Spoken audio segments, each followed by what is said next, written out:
하나님께서 오늘 우리에게 주신 말씀은 시편 27편 7절부터 9절까지의 말씀입니다. 찾으신 분들은 성경책을 참조하시고 혹 못 찾으신 분들은 화면을 참조해 주셔도 되겠습니다. 여호와여, 내가 소리내어 부르짖을 때에 들으시고 또한 나를 긍휼히 여기사 응답하소서. 너희는 내 얼굴을 찾으라 하실 때에 내가 마음으로 주께 말하되 여호와여, 내가 주의 얼굴을 찾으리이다 하였나이다. 주의 얼굴을 내게서 숨기지 마시고 주의 종을 노하여 버리지 마소서. 주는 나의 도움이 되셨나이다. 나의 구원의 하나님이여, 나를 버리지 마시고 떠나지 마소서. 아멘. 특별히 설 명절을 맞이하여서 목요일을 방문하신 여러분들 다시 한번 주님의 이름으로 환영합니다. 사랑하는 우리 그리스도교회 모든 성도님들과 함께 고향을 방문한 모든 가족들 모두가 이 계명년 새해 하나님의 은혜와 또 하나님의 복이 충만한 가정들이 되시기를 주님의 이름으로 축원합니다. 오늘은 우리 모든 가족들과 함께 시편 27편의 말씀을 가지고 내 얼굴을 찾으라, 내 얼굴을 찾으라라는 제하에 하나님의 말씀을 함께 나누도록 하겠습니다. 코로나19가 이제 횟수로 4년째 접어들고 있습니다. 그냥 쉽게 봤던 코로나가 이렇게 오랫동안 우리를 위협할 줄은 몰랐었죠. 이 코로나로 인해서 사실은 정치, 경제, 사회, 외교 모든 종교까지 문화까지 모든 분야에 걸쳐서 많은 어려움들을 겪었습니다. 또 겪고 있지요. 또 그러면서 그 어려운 가운데에서도 또 그것들을 또 슬기롭게 또 이겨내고 있는 여러 가지 방법들, 그러면서 새로운 또한 문화가 생겨나기도 했습니다. 지금은 이제 코로나 거리두기 제한이 해제되었음에도 불구하고 코로나로 인해서 생겼던 많은 변화들이 이제는 새로운 문화가 되어서 또 다시 회복되지 않고 다시 옛날로 돌아가지 않고 그것이 고착화되어가는 그런 모습들 또한 볼 수 있습니다. 코로나가 오면서 우리 전 분야에 걸쳐서 가장 두드러지게 나타난 것이 있다면 그것은 뭐냐면 바로 비대면화입니다. 이제 우리 젊은 사람들이 얘기하는 언택트 시대다라고 하는 거죠. 이제까지는 직접 얼굴을 앞에서 맞대면서 가능한 한 많은 일들이 이루어졌다면 이제는 가능한 한 조금이라도 가능성이 있다면 대면하지 않고 비대면은 하는 가운데 온라인에서 또 영상 매체를 통해서 그 모든 것을 대신하는 그러한 시대가 코로나로 인해서 우리 앞에 다가와 있습니다. 그래서 언택트 시대를 넘어서 온택트 시대다. 그러니까 온라인 택트, 온라인으로도 접촉하는 그런 시대에 우리는 살고 있습니다. 모든 것이, 거의 모든 것이 대학의 면접 또한 줌이라는 것을 통해서 온라인을 통해서 다 되어지고 있는 그런 시대에 우리는 살고 있죠. 이러한 비대면화 현상은 우리 설날 명절에도 많은 영향을 끼쳤습니다. 올해는 좀 덜하지만 작년과 재작년에 설의 경우에 사실 한참 코로나가 심각할 때는 화상회의 플랫폼을 통해서 이제 이 온라인상에서 제사를 지내기도 하고 또한 온라인으로 성묘를 하고 또한 사이버 차례상이 등장하는 그 언택트 명절 서비스가 생겨나기도 했었죠. 뿐만 아니라 설날 세배도 마찬가지입니다. 이 영상 통역을 통해서 이제 세배하는 것은 일상이 되어 버렸고 세뱃돈마저도 그렇죠, 온라인 계좌로 보내는 그러한 시대에 우리는 살고 있습니다. 많은 학자들이 그렇습니다. 사실 이러한 변화들은 불가피했다. 굳이 코로나19가 오지 않더라도 이러한 변화로 가게 되었는데 코로나19로 인해서 이러한 변화가 더욱더 앞당겨졌다라고 보는 견해들이 더 많습니다. 자, 그런데 그럼에도 불구하고 여전히 많은 이들이, 오늘 제가 보니까 우리 교회 많은 가족분들이 그 어느 때보다도 많이 이 예배에 참석하고 있는 것 같습니다. 많은 이들이 명절만큼은 그대로 고향을 찾고 또 부모님을 직접 뵙고 얼굴을 대면하고자 수시간을 그렇죠 도로에서 보내는 수고를 아끼지 않고 있습니다. 그 이유는 뭐냐? 비대면과 달리 대면하고 얼굴을 마주치고 볼 때 비대면을 통해서 우리가 느낄 수 없는, 대면하면서 직접 볼 때만이 느낄 수 있는 커다란 특별함이 있기 때문이죠. 아무리 화질이 깨끗하고 아무리 선명할지라도 가까이에서 직접 대면하고 보고 만지고 접촉할 때, 그렇습니다, 우리에게는 더 큰 친밀함과 깊은 교감을 느낄 수 있기 때문입니다. 이 명절에 고향을 직접 방문하셔서 또한 함께하는 모든 가족 여러분, 특별히 이 비대면 시대에 대면하고자 먼 길을 오신 여러분들, 그 어느 때보다도 사랑하는 어머니 아버지와 함께 또 할아버지 할머니와 함께 정말 의미 있고 뜻깊고 또 복된 시간을 보내시는 우리 모두가 되시기를 주님의 이름으로 축원합니다. 여러분, 그런 의미에서 볼 때 우리 하나님도 비대면보다는 대면을 더 좋아하시는 것 같습니다. 할렐루야. 우리 하나님도 대면을 더 좋아하시는 것 같아요. 저는 그래서 오늘 여러분과 함께 바로 하나님께서 대면을 좋아하시는 그 부분에 대해서 여러분과 함께 말씀을 나누려고 합니다. 오늘 우리가 읽은 성경에도 보니까 하나님께서 다윗에게 이렇게 말씀하셨던 것 같아요. 너희는 내 얼굴을 찾으라. 너희는 내 얼굴을 찾으다 라고 하셨다고 고백합니다. 여기서 너희는 내 얼굴을 찾으라, 쉽게 말하면 그 말은 무슨 말이냐면, 우리말로 하면 내 얼굴을 좀 보러 와라, 내 얼굴 와서 좀 보라 라는 그런 의미를 담고 있는 것이죠. 오늘 본문 가운데 있는 8절의 말씀을 우리 화면을 보면서 같이 그 말씀을 읽어보도록 하겠습니다. 시작. 너희는 내 얼굴을 찾으라 하실 때에 내가 마음으로 주께 말하되 여호와여 내가 주의 얼굴을 찾으리이다 하였나이다. 아멘. 아멘. 저는 이 말씀을 보면서 마치 그런 느낌을 받았습니다. 자녀가 장성해서 저 타도시로 떠나 살고 있는데 부모님이 전화를 해서 애들아, 명절에는 우리 다 함께 얼굴을 꼭 좀 보자. 오랜만에 한번 우리 온 가족이 한번 모였으면 좋겠다. 꼭 나를 좀 만나고 갈 수 없겠니? 얼굴 좀 보자. 집에 꼭 좀 들려라. 이러한 말씀처럼, 이러한 말처럼 들렸습니다. 너희는 내 얼굴을 찾으라. 오늘 이 시편의 고백 속에서 하나님께서 다윗에게 한 이 말의 의미가 무엇일까? 뿐만 아니라 이 말씀을 함께 나누어 보면서 하나님 아버지뿐만 아니라 사랑하는 우리 부모님들의 마음 또한 헤아려 보면서 이 따뜻한 명절들을 가족들과 함께 보내는 귀하고 복된 시간들이 되시기를 소망합니다. 특별히 내 얼굴을 찾으라, 하나님께서 다윗에게 말씀하셨을 때 이 첫 번째 내 얼굴을 찾으라의 의미가 무엇일까? 그 의미는 뭐냐면 내가 너희를 가까이에서 보고 싶다.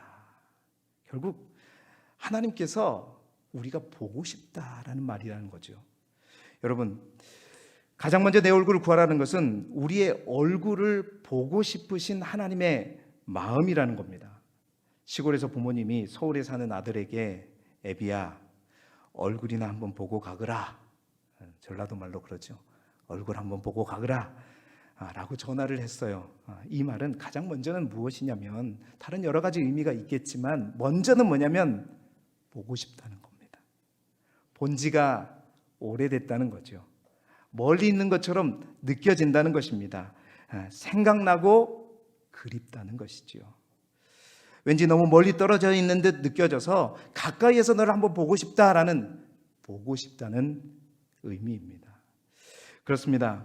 우리 부모님들도 마찬가지이지만 우리를 향한 하나님의 사랑, 그리고 우리를 향한 하나님의 그리움이 얼마나 큰지 하나님은 성경을 통해서 그 사랑과 그 그리움을 이렇게 말하고 있습니다.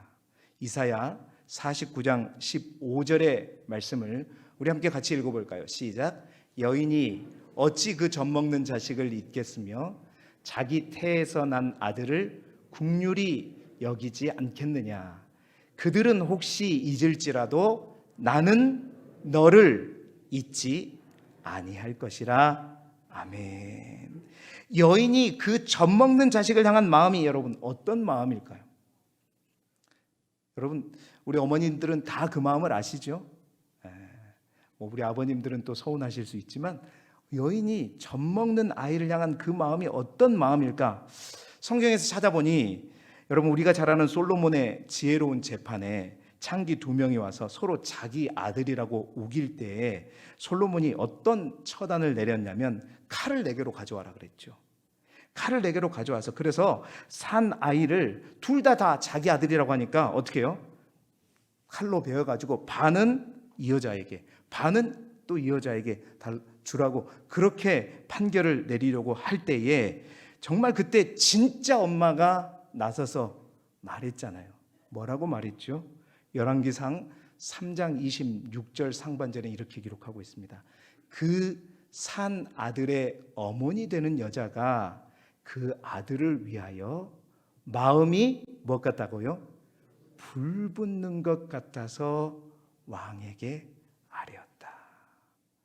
여러분 여인이 어찌 그 젖먹는 자식을 잊겠는가 하는 그 마음이 뭐냐? 바로 마음이 불붙는 것과 같은 그러한 마음이라는 것입니다. 그 불붙는 것 같은 그 마음을 가진 여인, 그 여인이 그럴 리가 없지만 혹 그러한 불붙는 것 같은 마음을 가지고 자기의 자녀를 아끼고 사랑하는 그 어미가 혹 그 아이를 잊을지라도 하나님 뭐라 그러셔요? 나는 너를 잊지 아니할 것이다. 나는 너를 잊지 아니할 것이다. 단 한순간도 우리를 향해 불붙는 마음으로, 불붙는 듯한 마음으로 우리를 잊지 않으시고 기억하시고 보고 싶어 하시는 분이 누구다? 우리 하나님이시다.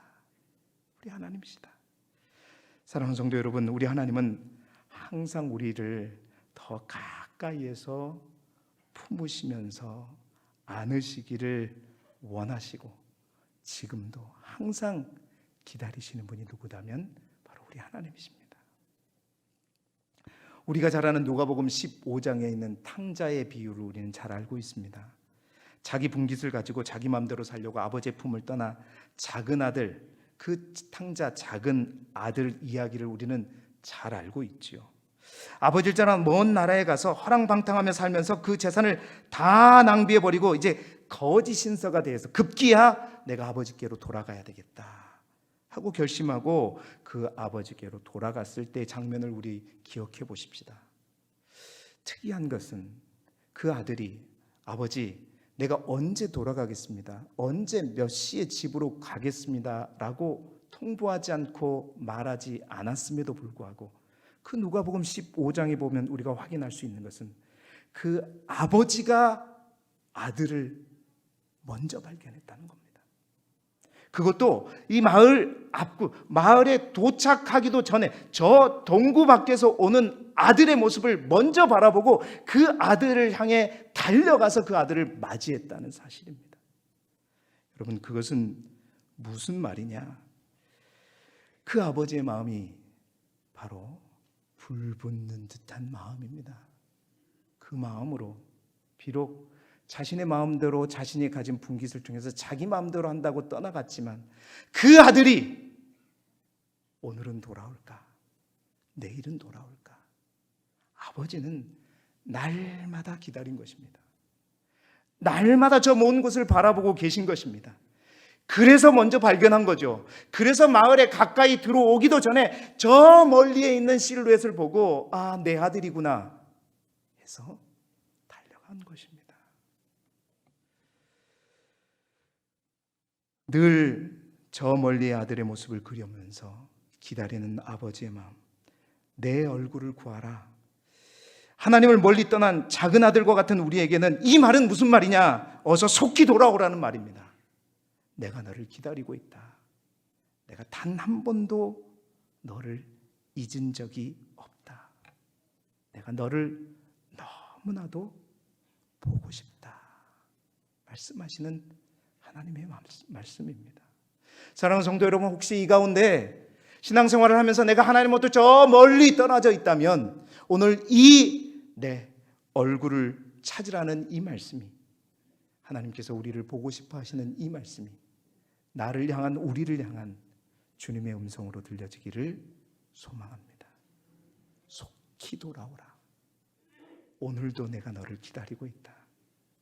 오늘도 내가 너를 맞이할 준비를 하고 있다.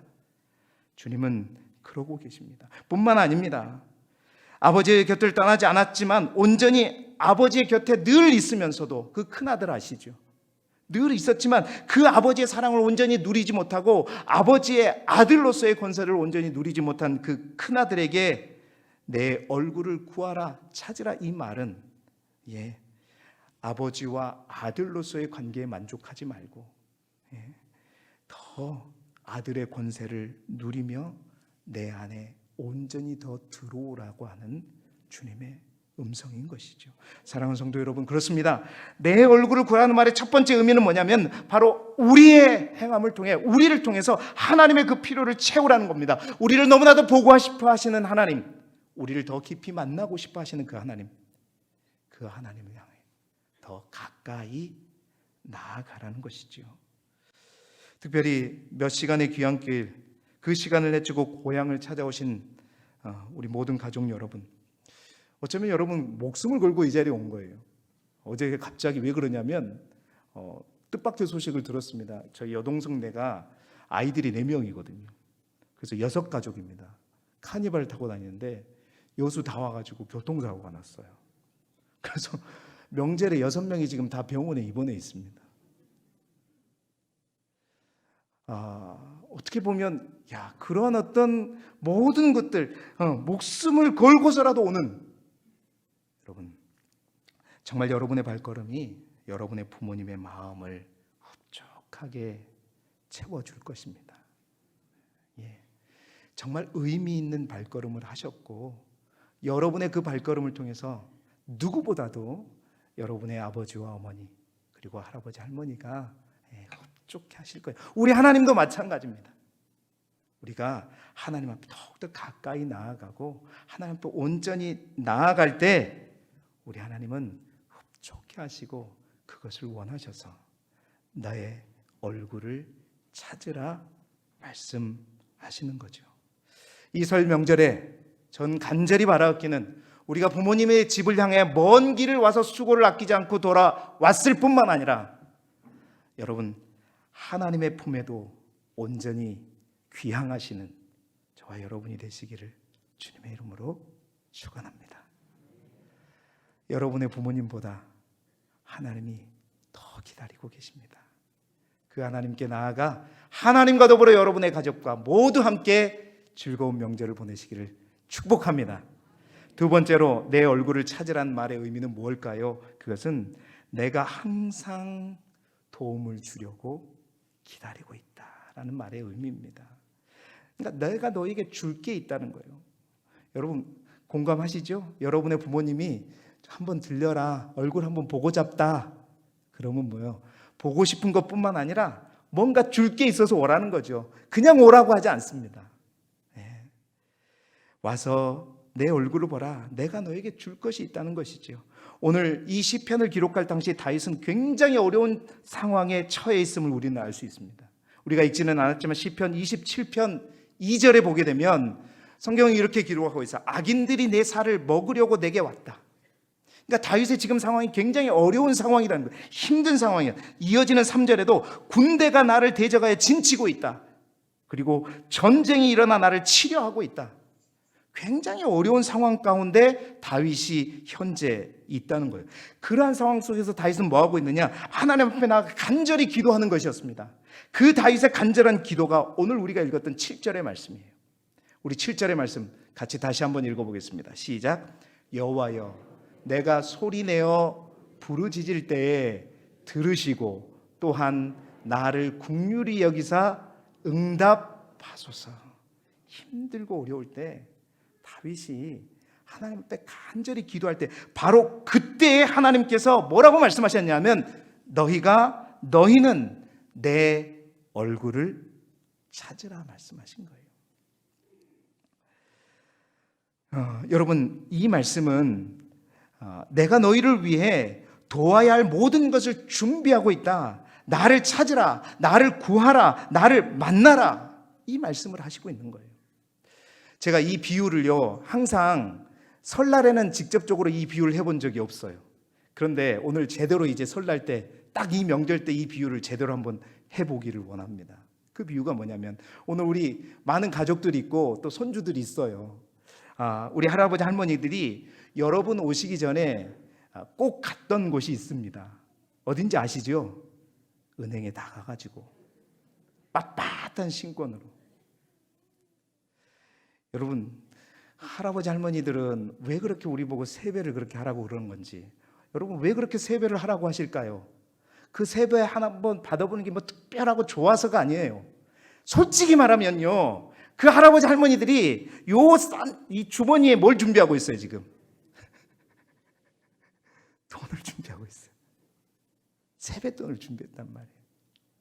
세배하라, 세배하라. 한 번 더 할래? 세뱃돈을 준비하고 있어서 세배하러 가는 겁니다. 아마 세뱃돈이 준비 안 되었는데 손주들이 와서 세배하려고 하면 어떡할까요? 잠깐만, 내일 해요, 내일. 아니, 이따 조금 저녁에. 왜 그럴까요?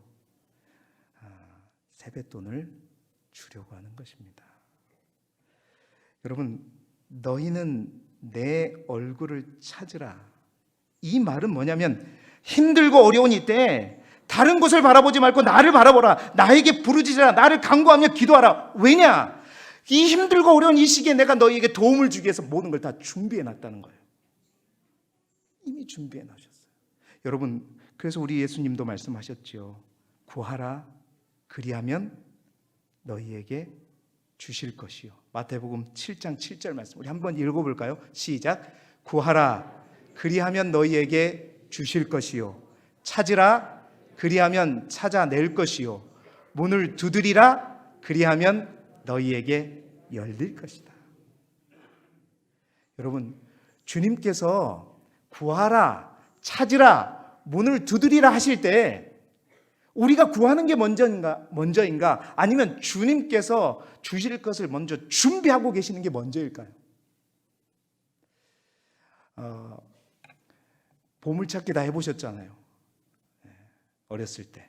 아마 이 자리에는 그 보물은 왜 나한테는 잘 안 찾아지는지 항상 그런 생각을 갖고 계신 분들이 있을 거예요. 선생님이 자, 지금부터 저기 가지고 보물을 찾으세요 할 때는 보물을 전혀 숨겨놓지 않고 찾으라고 말하지 않습니다. 다 숨겨놓고 감춰놓고 찾으라, 문을 두드리라, 구하라. 여러분, 우리 주님은 그렇습니다. 우리가 구하는 것보다 더 먼저 우리를 위해 주실 세뱃돈을 준비하시고 복을 준비하여 주시고, 그 준비한 것을 주시기 위해서 우리에게 믿음을 주시고 그 믿음을 가지고 구하게 하신 거예요. 결국 기도는 뭐냐? 그래서 우리의 일이 아닙니다. 사람의 일이 아니라 기도는 하나님께서 이미 계획 가운데 준비해 놓으시고 우리에게 간구하도록 만드신 거예요. 내 얼굴을 찾으라. 이 말은 힘들고 어렵지. 그 어렵고 힘든 이 시기에 너에게 정말 도움이 되고 힘이 된 거 내가 이미 준비하고 있다. 나에게 오렴. 나를 찾으렴. 내가 그것을 너에게 줄게라는 바로 그 의미를 담고 있는 것입니다. 사랑하는 성도 여러분, 오늘 하나님은 이미 우리에게 필요한 모든 필요를 다 준비해 놓으시고 내 얼굴을 찾으라, 내 얼굴을 찾으라 말씀하시는 거예요. 우리가 그 하나님을 구할 때 우리 하나님은 우리가 알지 못하는 크고 은밀한 것까지 미리 준비해 두시고 우리를 채워주시는 하나님이신 것입니다. 내가 채우리라.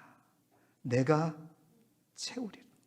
여러분, 힘들면 고향이 생각나고 부모님이 생각나는 것은 왜 그런가? 자연스러운 거죠. 왜냐하면 고향은 항상 나에게 따뜻하고 항상 내 편인 것 같고 부모님은 항상 내 편이 돼서 나를 위해 도울 준비가 되어 있는 걸 알고 있기 때문에 그런 것입니다.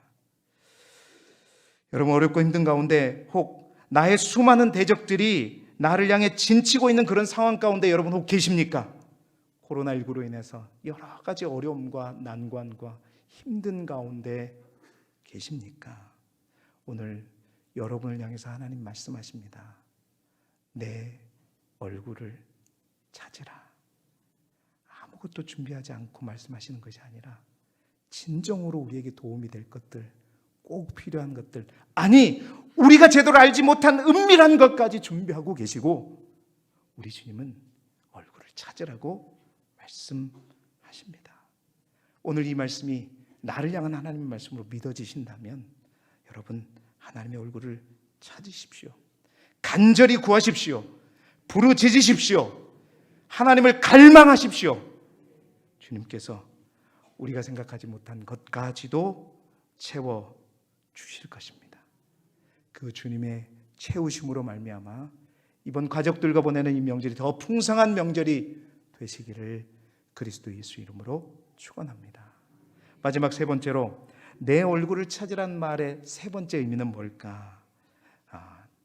내가 목적이 되는 삶을 살아라라는 말의 의미입니다. 마지막 내 얼굴을 구하라 세 번째 의미는 좀 더 깊은 영적인 의미를 담고 있는 말입니다. 여러분 성경에 보면 내 얼굴을 찾으라, 주님의 얼굴을 구한다는 말은 성경 다른 곳에 주님의 손을 구한다는 말과 대조되어서 설명되어집니다. 여러분 주님의 손을 구한다, 주님의 얼굴이 아니라 주님의 손을 구한다. 여호와의 손, 하나님의 손이라는 말이 성경에 굉장히 많이 언급되어 있어요. 주님의 손을 구한다는 말은 무슨 말이냐? 우리 자신의 필요를 채워주실 수 있도록 하나님의 도움의 손길을 구하는 것을 의미하는 겁니다. 그게 바로 주님의 손을 구하는 거예요. 직접적인 하나님이 들고 계신 어떤 능력, 선물들, 우리에 대한 필요들을 채우는 거죠. 그런데 하나님의 얼굴을 구한다는 것은 하나님의 그런 도움보다는 하나님 자신을 더욱더 알기를 구하는 것을 의미하는 겁니다. 다시 말해서 하나님께서 우리와의 관계 속에서 진정으로 원하시는 것이 무엇인가를 말하는 말씀이라는 거죠. 여러분 복음성가에도 보면 이런 찬양이 있습니다. 주님 한 분만으로 나는 만족해, 나의 모든 것 되신 주님을 찬양해 라는 찬양이 있어요. 하나님을 믿는다고 고백하는 신앙에는 하나님 한 분 그 자체만으로 만족을 느끼면서 사는 사람이 있는가 하면 하나님으로부터 나오는 그 무엇을 기대하면서 그 사랑을 고백하는 그러한 신앙도 있다는 겁니다. 여러분 겉으로 보기에는 그것이 그거라고 생각되어지지만 잘 생각해 보면 둘 사이에는 근본적인 차이가 있다는 겁니다. 근본적인 차이가 있다는 것을 알게 됩니다. 똑같이 하나님을 믿는 사람들입니다. 그러나 한쪽은 뭐냐? 하나님이 내 인생의 유일한 목적과 목표가 되지만 다른 한쪽은 하나님으로부터 나오는 선물이, 또 하나님의 손에 쥐어진 많은 선물들이 목표와 목적인 사람이라는 것이죠. 하나님을 사랑하기보다는 하나님을 자원 삼아서 그의 손으로부터 나오는 것들에 더 큰 관심을 갖는 것, 이것이 바로 하나님의 손을 구하는 자의 삶인 겁니다. 결국 그 사람은 나의 욕망을 채우기 위한 목적으로 하나님을 믿고 있다는 거죠. 그렇습니다. 예나 지금이나 하나님을 믿는 사람들은 이런 두 가지 종류로 나누어질 수 있습니다. 하나님의 얼굴을 구하는 신앙과 하나님의 손을 구하는 신앙이죠. 하나님의 손만을 구했던 대표적인 성경의 예가 누구냐면 바로 출애굽했던 이스라엘 백성들이었습니다. 그들은 항상 하나님의 능력, 하나님의 도우심만을 구했죠. 물이 없을 때, 먹을 것이 없을 때, 자신들 앞에 어떤 장애물이 나타났을 때 그들은 항상 하나님의 능력의 손을 요구했습니다. 그리고 그때마다 하나님은 그들에게 능력의 손을 펼치사 먹여주시고 입혀주시고 그들을 구원해 주셨습니다. 그러나 하나님의 손에만 관심이 있던 그들은 하나님의 도우심이 즉각적으로 드러나지 않을 때면 항상 어떻게 했죠? 항상 불평하고 항상 원망하고 절망하고 심지어는 하나님 아닌 다른 것을 바라보았죠. 그래서 만든 것이 뭐였어요? 출애굽기 32장에 있는 금송아지였습니다. 그러나 그러한 이스라엘 백성들과 달리 우리가 주목할 한 사람 모세는요, 그 이스라엘 백성과 다른 신앙으로 하나님 앞에 나아갔던 사람이죠. 하나님의 손을 구했던 자가 아니라 하나님의 얼굴을 구하며 그는 문제가 있고 어려움이 있을 때마다 하나님의 얼굴을 만나고 보고 만날 수 있는 신의 산으로 올라갔고 그곳에서 하나님을 만나 백성을 위해 중보하고 금식하며 하나님과 깊이 있는 만남을 가졌던 사람이 바로 모세였습니다. 그러니까 모세는 하나님의 얼굴을 보는 신앙이었다는 거죠. 그래서 하나님은 출애굽기 33장 11절에 모세에게 이렇게 얘기했다고 얘기합니다. 우리 함께 읽어볼까요? 시작. 사람이 자기의 친구와 얘기함 같이 여호와께서는 모세와 대면하여 말씀하시며, 모세의 특별함은 뭐냐면 항상 그는 비대면이 아니라 하나님을 대면했던 신앙이라는 거예요. 항상 하나님의 얼굴을 바라보는, 하나님 그 자체가 인생의 목적이었고 그 하나님을 소유하고자 했던, 하나님이 가진 선물, 능력이 아니라 그 하나님 자체를 소유하고자 했던 사람이 바로 모세였다는 겁니다. 그렇습니다. 모세와 이스라엘의 차이는 무엇을 구하는 신앙이냐에 따라 갈리는 것이었죠. 모세가 실수를 했습니다. 구스 여자를 취할 때 미리암과 그 형 아론이 모세를 비방했잖아요.